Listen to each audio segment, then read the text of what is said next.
दोस्तों नमस्कार।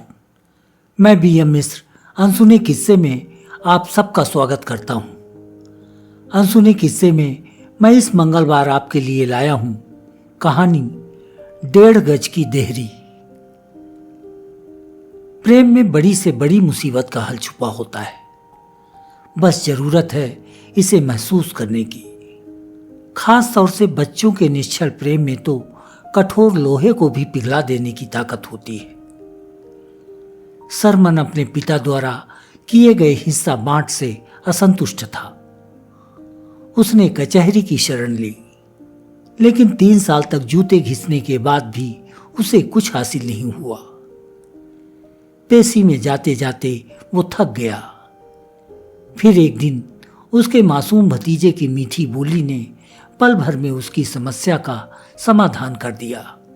भतीजे को सीने से चिपकाए सरमन को क्षोभ हो रहा था कि अगर उसका हृदय पहले ही इस निश्चल प्रेम को महसूस कर लेता तो शायद इतने दिन कचहरी में उसे नाक न रगड़नी पड़ती। तो आइए सुनते हैं प्रेम में समस्या का समाधान दिखाती ये पारिवारिक कहानी। माघ की ठिठुरती ठंड। सुबह के कोई 9 बजे रहे होंगे। सुनसान कचहरी के गेट की तरफ सरमन उम्मीद भरी निगाहों से देख रहा था। बीच बीच में कचहरी के सामने वाली सड़क से गुजरते वाहन तनिक उसकी एकाग्रता को भंग करते।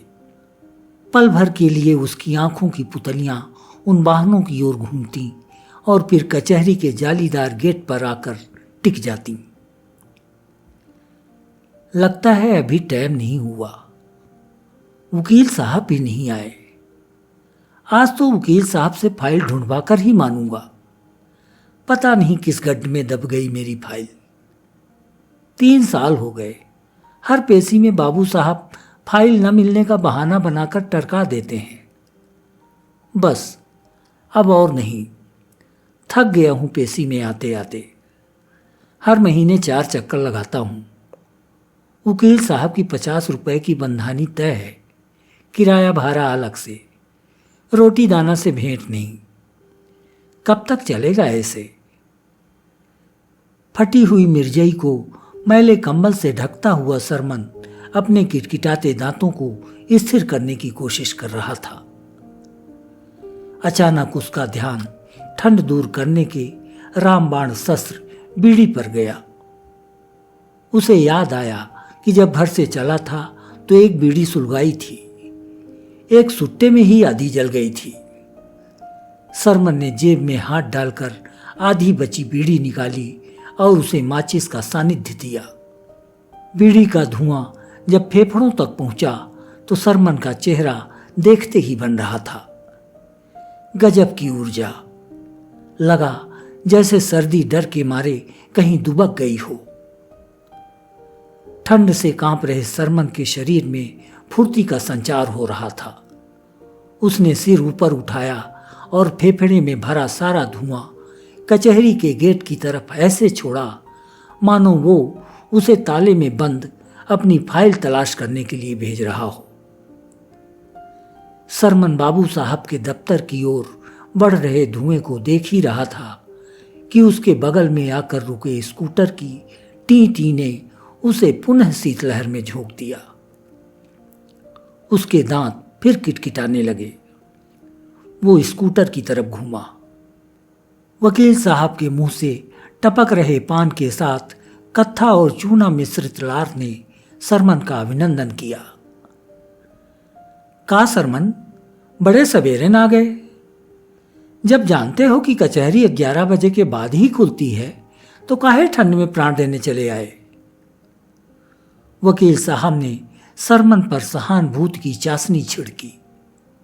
वकील साहब को सामने देख सरमन के हाथों के पंजे खुद ब खुद एक दूसरे से चिपक गए।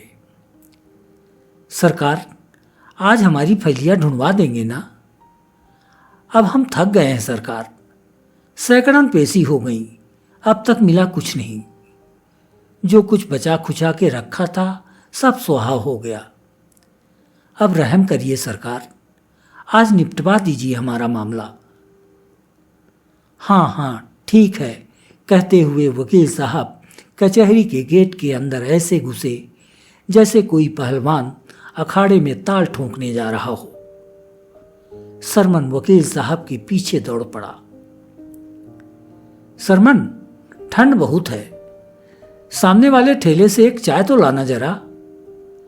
लगे हाथ वहीं से एक पान भी लगवा लेना।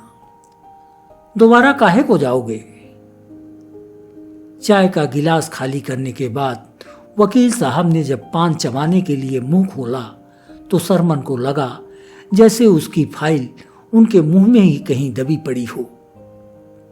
तो हाँ सरमन, वो पेशी के बाबू साहब वाले 50 रुपए फटाफट निकालो, मैं जाकर देखता हूं।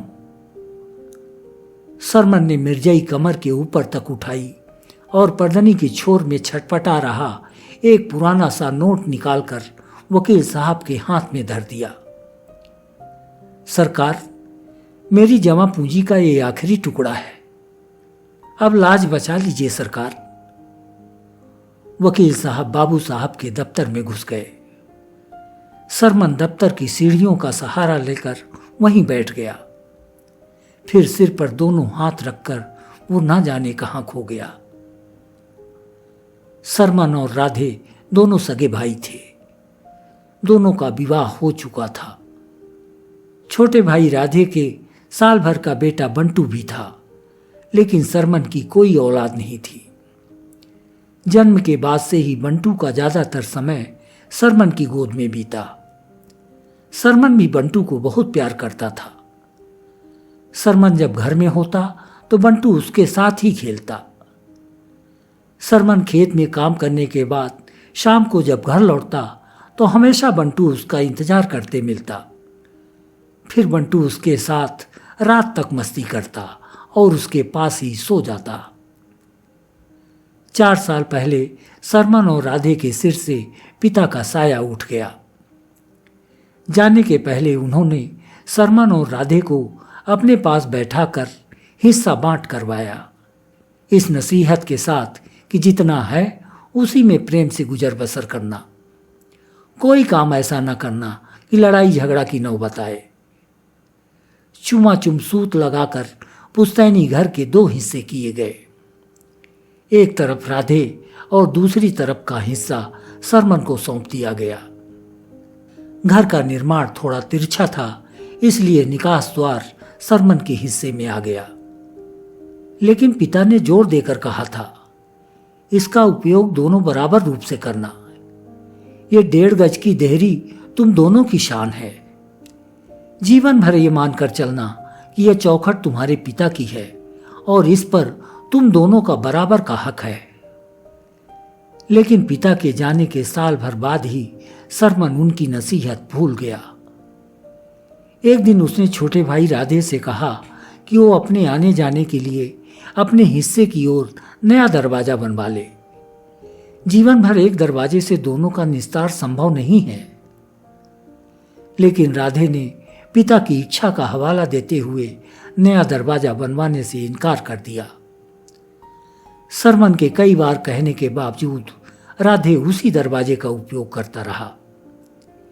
1-2 बार सरमन ने राधे और उसकी पत्नी को रोका भी, लेकिन राधे उसकी बातों को नजरअंदाज करता हुआ उसी दरवाजे से आता जाता रहा।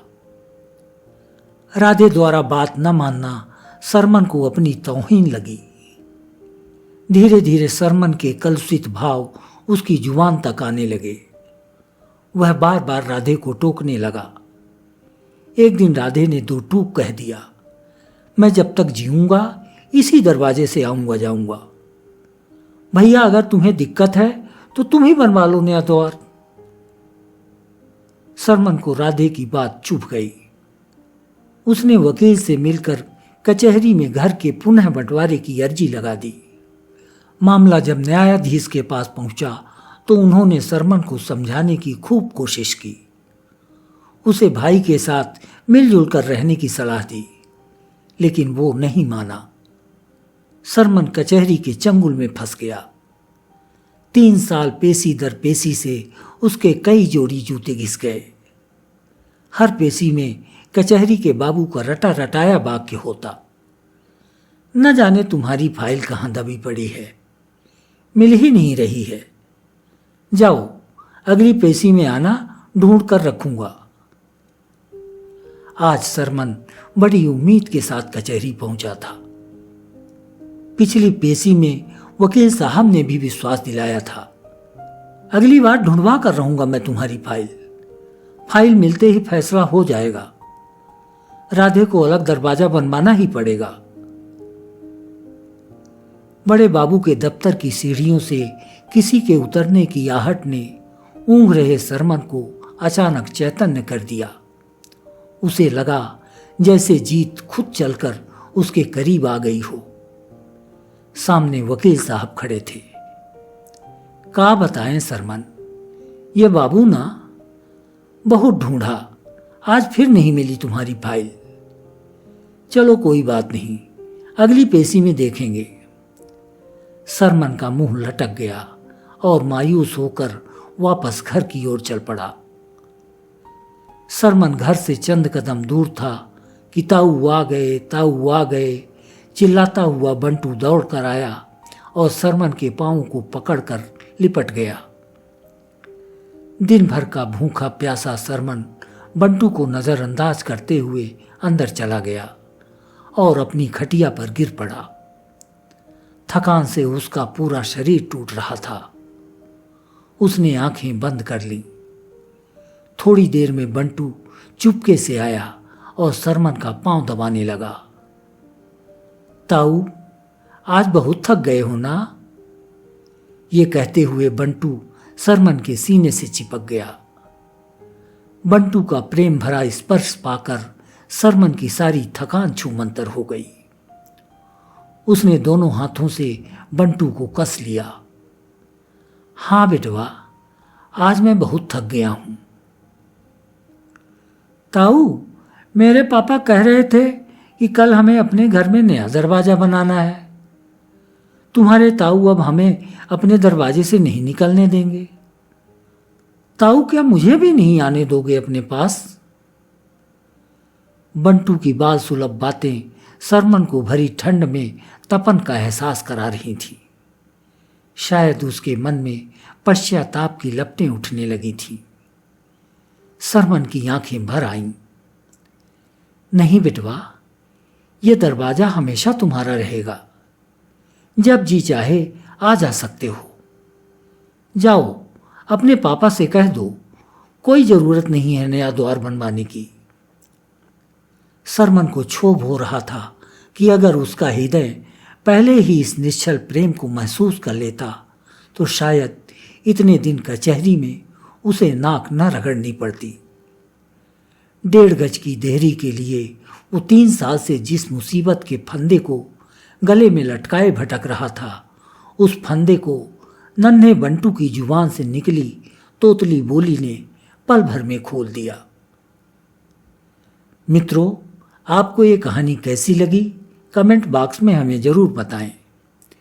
कहानी यदि अच्छी लगी हो तो लाइक व शेयर करना न भूलें। और हाँ, यदि आपने अब तक हमारे चैनल को सब्सक्राइब नहीं किया है तो कृपया कर लें। अगले मंगलवार हम फिर मिलेंगे एक नई कहानी के साथ। धन्यवाद।